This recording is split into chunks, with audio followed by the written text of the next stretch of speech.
Welcome to another video. So section 29 of CPC service of foreign summons के लिए कैसे किया काम किया जाएगा.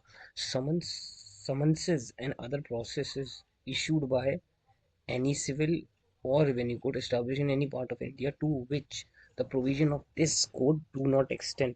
तब क्या होगा? And any civil or revenue code established or continued by the authority of the central government outside India या फिर any other civil or revenue court outside India to which the central government has by notification in the official gazette declared the provisions of these sections to apply may be sent to the court in the territories of which this code extends and served as if they were summoned issued by such court. तो simple ही कहने का मतलब ये है 29 का.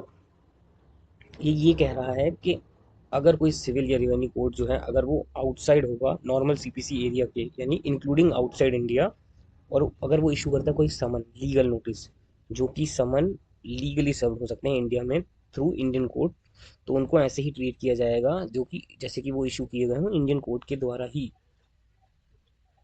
For example एक revenue court कोई tribal area में हो जहाँ सीपीसी एप्लीकेबल ना हो, वो इशू करे समन्स किसको, एक आदमी को जो दिल्ली में रह रहा हो, तब क्या होगा? Then that court can send the summons to Delhi court and Delhi court will serve it like they have summon him. ठीक है. अब क्या होगा वहाँ पर जब कोर्ट आउटसाइड इंडिया पे सेटअप होंगे जो कि सेंट्रल गवर्नमेंट देखेगी, तो अब यहाँ ये होगा कि कोई इंडियन सिविल कोर्ट हो मान लो जो कि स्टैब्लिश हो किसी फॉरेन कंट्री में. फॉर एग्जांपल इंडियन सिटीजन जो अब्रॉड में, ठीक है, अगर उनके लिए इशू किया गया है कोई समन कि वो आके अपीयर हों, तो वो आके और मुंबई में अपीयर हों, तो क्या होगा यहाँ से समन इशू किए जाएंगे. Summons can be send to Indian courts और जो इंडियन कोर्ट हैं वो सर्व करेंगे ये आदमी को रहने वाले फॉरेन कोर्ट जो नोटिफाइड होंगे सेंट्रल गवर्नमेंट को. ये सबसे इम्पोर्टेंट है एग्जाम बेसिस के पॉइंट ऑफ व्यू से. Summons the foreign countries court will be served in India under section 29. For example जैसे कि यूके है, यूएस है, सिंगापुर है, अगर नोटिफाई किया जाए, जैसे मान लो प्रैक्टिकली अगर हम देखें तो मान लो एक यूके का सिविल कोर्ट है जो हियर कर रहा है प्रॉपर्टी डिस्प्यूट, जो डिफेंडेंट है वो दिल्ली में रहते हैं, यूके कोर्ट ने समन किया है, तो इंडिया नोटिफाई करेगी यूके कोर्ट को अंडर सेक्शन 29 ऑफ सीपीसी में, ये कह रहे हैं. तो यहाँ कहने का मतलब ये है कि यूके कोर्ट क्या करेगी, वो सेंड करेगी समन इंडियन कोर्ट को, फिर इंडियन कोर्ट सर्व करेगी डिफेंडेंट को समन, और इस सर्विस को ट्रीट किया जाएगा वैलिड सर्विस.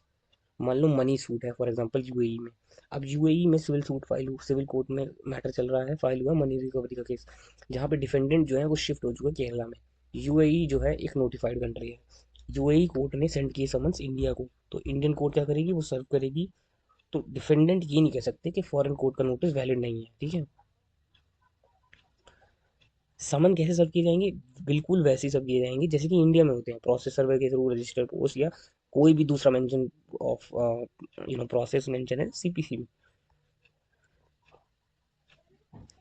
सीपीसी को सिंपल दो लाइन में समझेंगे तो सीपीसी क्या है, सीपीसी का सेक्शन 29 कहता है ये प्रोवाइड करता है service in India of summonses जो कि इशूड होते हैं बाय सर्टेन कोर्ट्स जो आउटसाइड इंडिया हो या फिर आउटसाइड द सीपीसी के एरिया हो, जो कि ट्रीट किए जाते हैं them as summonses issued by Indian court.